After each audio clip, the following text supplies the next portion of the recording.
मोहतरम, मेरा आपसे सवाल है कि आप सल्लल्लाहु अलैहि वसल्लम के कितने बेटे बेटियां थीं? क्योंकि बाद हमने सिर्फ जो है वो हज़रत फातिमा रज़ी अल्लाह तआला अन्हा का ही नाम सुना हो। मोहतरम सामीन कराम और हाज़रीन मजलिस, जनाब नबी करीम सल्लल्लाहु अलैहि वसल्लम की 4 बेटियां थीं। सबसे बड़ी बेटी का नाम जनाब नबी करीम सल्लल्लाहु अलैहि वसल्लम की बेटी का नाम है हज़रत ज़ैनब, और उम्मे कलसूम, उम्मे रुक़ैया, इसी तरह हज़रत फ़ातिमा ज़हरा रज़ी अल्लाह अन्हा। ये जनाब नबी करीम सल्लल्लाहु अलैहि वसल्लम की 4 बेटियां हैं। और आपने जो ज़्यादा मशहूर नाम सुना है हज़रत फ़ातिमा का, ठीक है, ये नबी पाक सल्लल्लाहु अलैहि वसल्लम की सबसे चहेती बेटी थी। अल्लाह के नबी से बहुत प्यार किया करते थे। मगर इसका ये मतलब हरगिज़ नहीं कि जनाब नबी करीम सल्लल्लाहु अलैहि वसल्लम की 3 बेटियों के नाम भुला दिए जाए। वो भी आप सल्लल्लाहु अलैहि वसल्लम की औलाद में से है और हज़रत खदीजा रज़ी अल्लाह अन्हा की बदन से पैदा हुई है।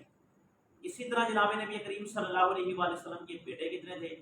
आप सल्लल्लाहु अलैहि वसल्लम के बेटे का नाम अब्दुल्ला, ताहिर, तैयब, कासिम, ठीक है, ये नाम आते हैं जनाब नबी करीम सल्लल्लाहु अलैहि वसल्लम की औलाद में से। ये बेटे और बेटियां हैं। और आप सल्लल्लाहु अलैहि वसल्लम का एक बेटा था जिसको मुंह बोला बेटा कहते हैं।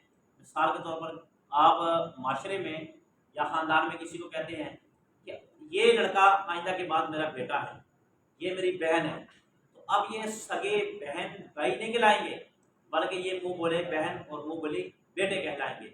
उनका नाम था हज़रत ज़ैद बिन हारिसा रज़ी अल्लाह अन्हु। ये उनका नाम था कि जिनको नबी पाक सल्लल्लाहु अलैहि वसल्लम ने अपना मुंह बोला बेटा कहा था। और दीगर ये जो बाकी नाम लोगों ने बुला दिए ना, हज़रत उम्मे कलसूम का, उम्मे रुक़ैया का, हज़रत ज़ैनब का, तो ये हमाकत है, बेवकूफ़ी है कि जितना प्यार जनाब नबी करीम सल्लल्लाहु अलैहि वसल्लम हज़रत फ़ातिमा से किया करते थे, उतना ही प्यार दीगर बेटियों से करते थे, उतना ही प्यार अपने बेटों से किया करते थे। मगर ज़्यादा प्यार जनाब नबी करीम सल्लल्लाहु अलैहि वसल्लम हज़रत फ़ातिमा रज़ी अल्लाह अन्हा से किया करते थे। अल्लाह से दुआ है कि अल्लाह ताला हमें इन नामों को समझने की और पढ़ने की तौफ़ीक़